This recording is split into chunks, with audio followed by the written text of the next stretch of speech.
Shazbot.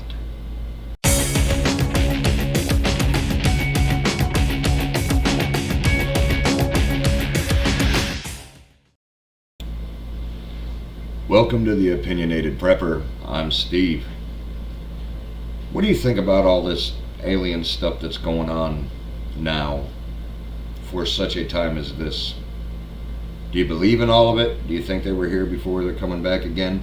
Do you think it's all hogwash? I remember as a kid, if anybody said, yeah, I believe in aliens and UFOs, what are you, some kind of wingnut? Nowadays, you say, I don't believe in any of that stuff. They say, what are you, some kind of wingnut? It's kind of funny how the tides turn. We'll get to that in a little bit. Some news popped up throughout the day after I decided to make this a topic. You know, and I say that because I'm always thinking big picture. This comes out, breaking news, story, you know.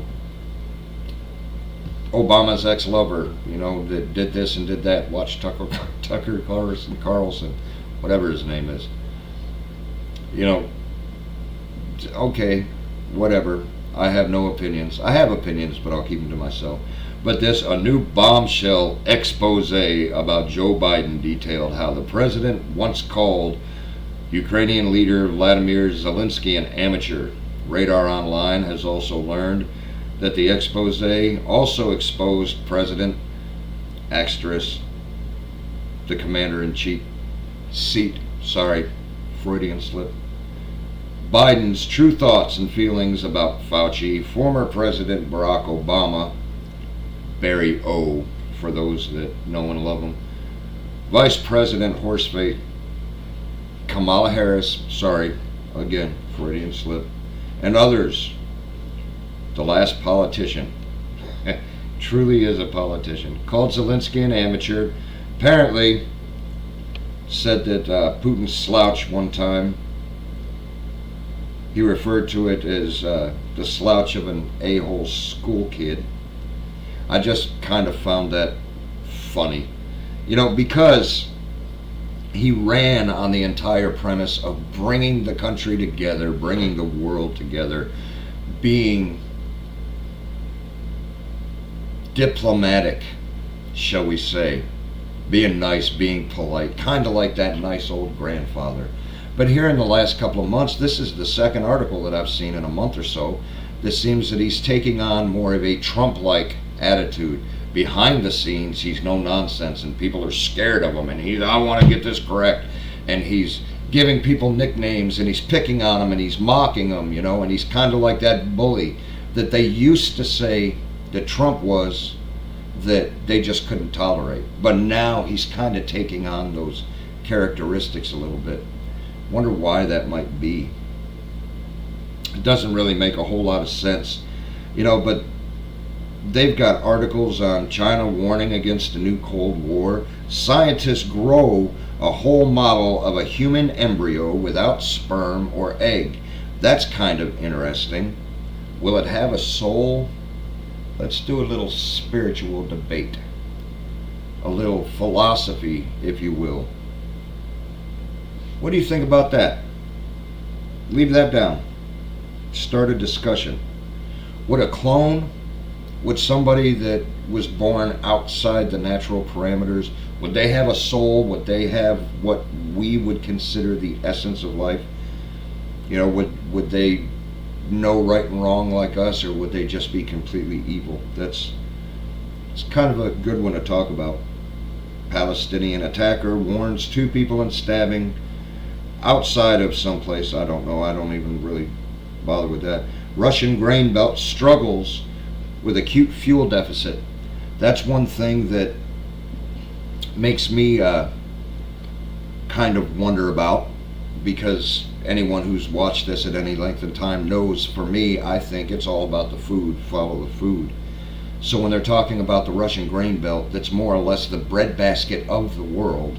And in my opinion, one of the reasons they invaded Ukraine, because Ukraine is silly with grain, rich, black, fertile soil that will grow anything. It's all about the food, ladies and gentlemen.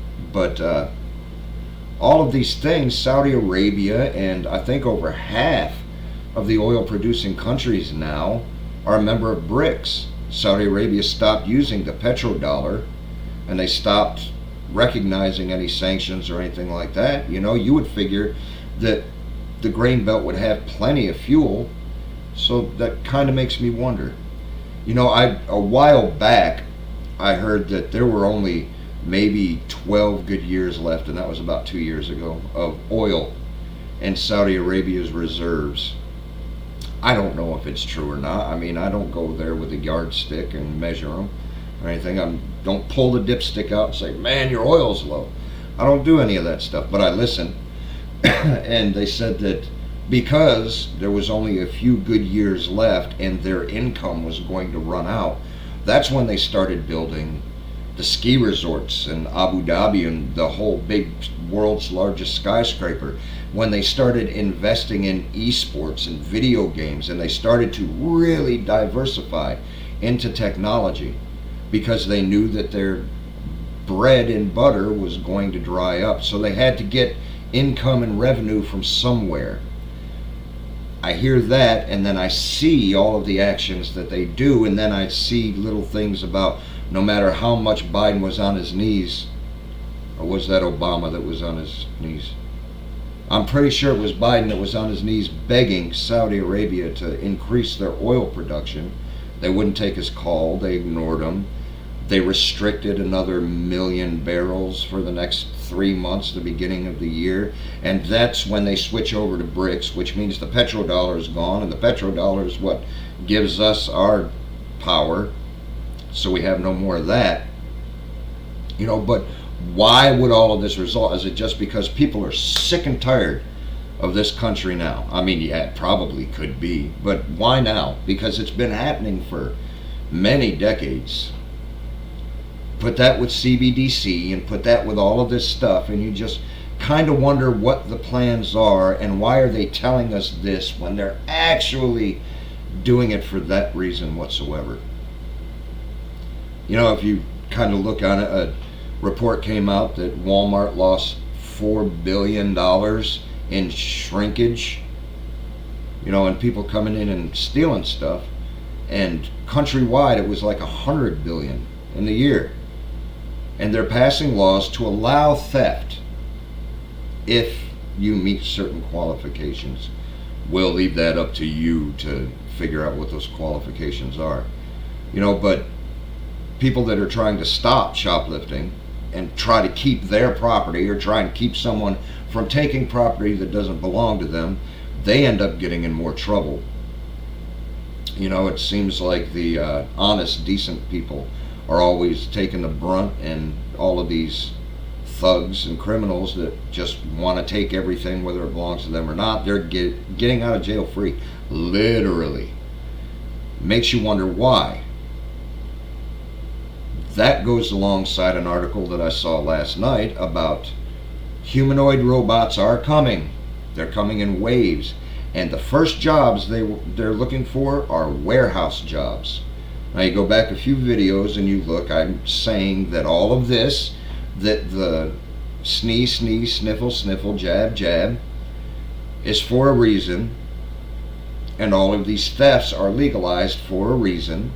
All of the revenue, all of the boycotting, the bad decisions, the woke agendas, the money losing ideas that they have, where they're just hemorrhaging cash hand over fist, is all for an agenda to close down all stores, not just mom and pop stores, all brick and mortar businesses, even offices and such, you know, and moving everything to an online economy. We're seeing pushes more and more and more for that. And like I said, without a brick and mortar, there's nowhere to spend your cash. And when everything is digital, you need a CBDC. CBDC brings in UBI. All of the jobs being lost due to the cough, cough, sneeze, sniffle, jab, jab, and because of AI and because of humanoid robots, people are going to need UBIs. And without that pesky thing of skin and biology, robots can work without having to worry about restrictions and regulations. So businesses can still make money in an online atmosphere, in warehouses and in fulfillment centers, and drones can bring you your deliveries, self-driving cars like Domino's and all that stuff, while you stay at home with your VR goggles and your social media and all the nice little new techie toys, while everything's being done for you, as long as you listen to the rules. That's my idea. I really wasn't going to get into that, but as I said, after I decided on the topic of aliens run, we gonna die, after I thought about that topic, all of this other stuff came up. So thank you for bearing with me. If you didn't mind doing that, please don't mind leaving a like and a share and a subscribe and a comment or 3. Leave me one of those little hearts in the comments. How do they do that? I can't figure it out. But let's move on to the pièce de résistance. Do you believe in all of the stuff that they're saying about us being invaded and about things are happening, and oh no, all these little green men and all these little gray men and these flashes and lights in the sky and coming over our airspace and 7 foot tall and wanted to go gambling in a casino and then dip down to Peru where the Nazca lines, because that's like air traffic control, right? The Nazca lines, all that stuff. It's kind of, I'm coming across, I thought of this topic because I saw that. Oh no, what do you see? From the Jerusalem Post, renowned Israeli mentalist and spoonbender Uri Geller, wow, I haven't heard that name in decades, has once again made waves with his beliefs surrounding extraterrestrial life. Recently, he caught the attention of the English publication Daily Star by revealing a rather shocking photo of a, can I say that word? Of an unclothed alien allegedly taken in a Mexican basement back in 2004. Wow. So they're here, folks. They're here, and apparently they like to party. But it's not just stuff like that, guys. It's really not. I'm really wanting to show you this because I heard the thing about the thing and the 7 foot tall, and the police caught it on camera, and they're in Vegas because they're really good at Texas Hold'em, and they love the slots, and unfortunately, since things are light years apart, they didn't know the Siegfried and Roy. They're not a thing anymore. But I heard that, and then I heard the same 7 foot tall in Peru, and they're chasing people off the land. But that was minors. It was chasing people off the land. It was a hoax. But the other one was real because there was proof that it was real. I've seen a lot of stuff online and a lot of stuff that's supposed to be news that was a hoax that looked real to me. But if you're thinking, yeah, so what? They're not really doing this. We've heard about it in waves, a week here, a week there. I want you to think about this. And the oldest one is just 2 days old. And I'm not going to go into huge articles. But Uri Geller, the one that I just showed you, Congress is expected to vote on a creation of a UFO review board. That's 2 days ago. In the U.S., most UFO documentation is classified, not so in other countries. That was today, a few hours ago. National Archive digitizes thousands of USO records 13 hours ago. Japan is full of UFO hotspots, and they all have this in common. Wasn't even 20 hours ago. UFO technology to be revealed in controlled disclosure campaign, U.S. legislation says. So they're admitting it's not just a whistleblower. It's actually all of the legislature, all of Congress, all of Senate. They're saying, no, we've held it from you for 80 years, but now is the time.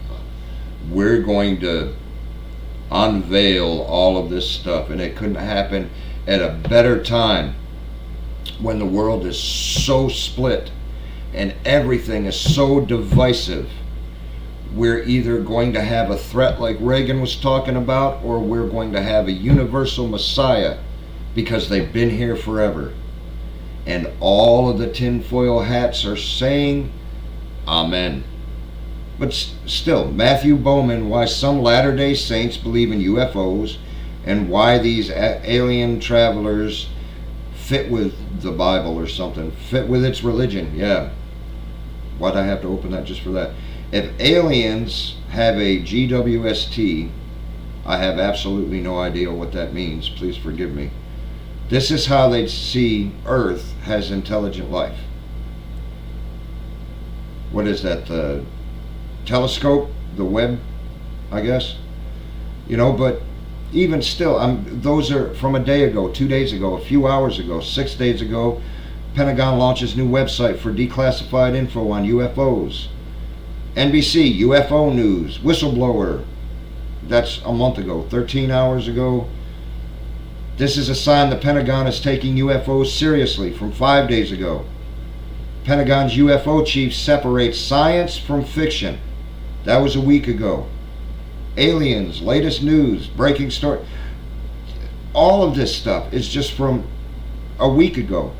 Then you had a month ago, U.S. recovered non-human biologics from UFO crash sites. So they're saying not only is it UFOs that are coming around, but it's aliens, and aliens are real, and they exist, and everything that's on the walls and stuff like that. When you see all the big heads and stuff, that was aliens.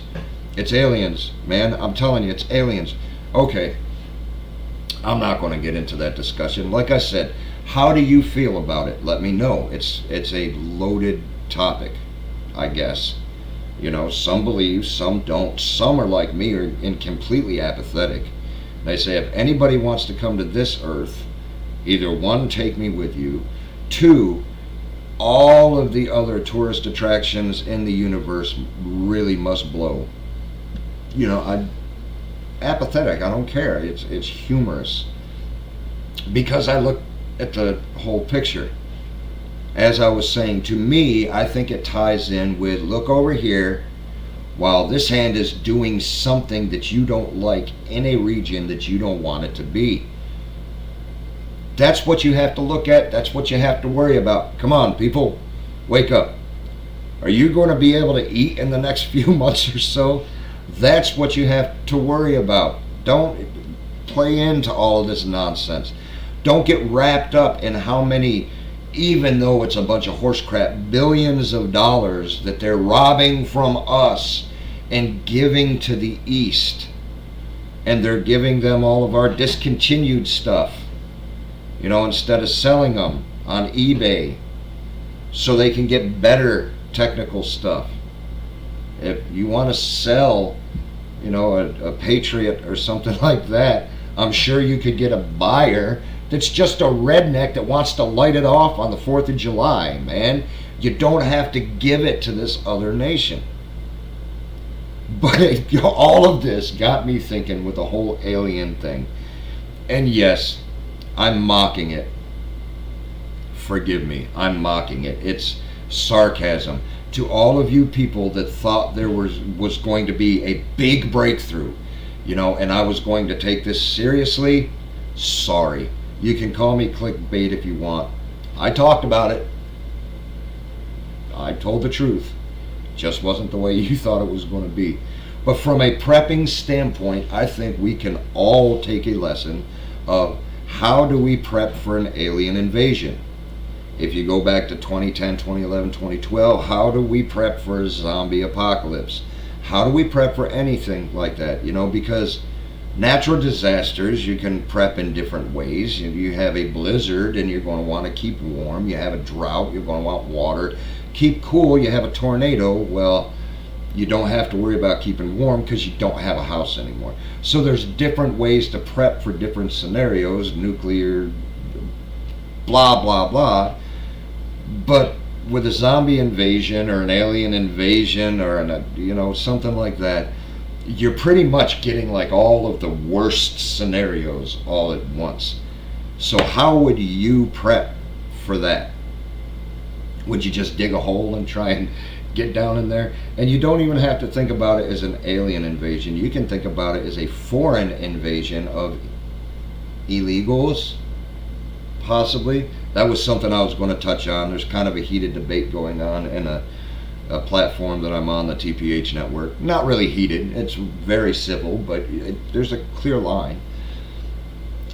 You know, but you can think about that. Even if it's an invasion of domestic forces that are coming to take your things or to put you in a place because you would not comply. How would you handle that stuff? You know, dig a hole, get in it, get some kind of unregistered, off blueprint dwelling in your area that nobody else knows about so you can hide in there? Or was it that The Last of Us dude made a basement that wasn't on the charts, you know, or anything like that? It wasn't in the blueprints, wasn't in the city clerk. They kind of blocked it off. Nobody knew about it, and that's where he was at. I've thought about that a time or two. Is that something you would do? What do you worry about food? How would you go and, if there were big old War of the World 300-foot walking things, but they had an N95 face mask so they didn't have to worry about bacteria or viruses getting them like in the original War of the Worlds? How would you handle that situation? Do me a favor and put it down. Thank you for humoring me. I really needed to do kind of a lighter thing, but I don't suggest you take any of this stuff lightly. You may take the topic and the thing that they're trying to push on us lightly, but the reasoning behind it is all too serious. So get your eyes open, get prepared, and God willing, we'll see you tomorrow.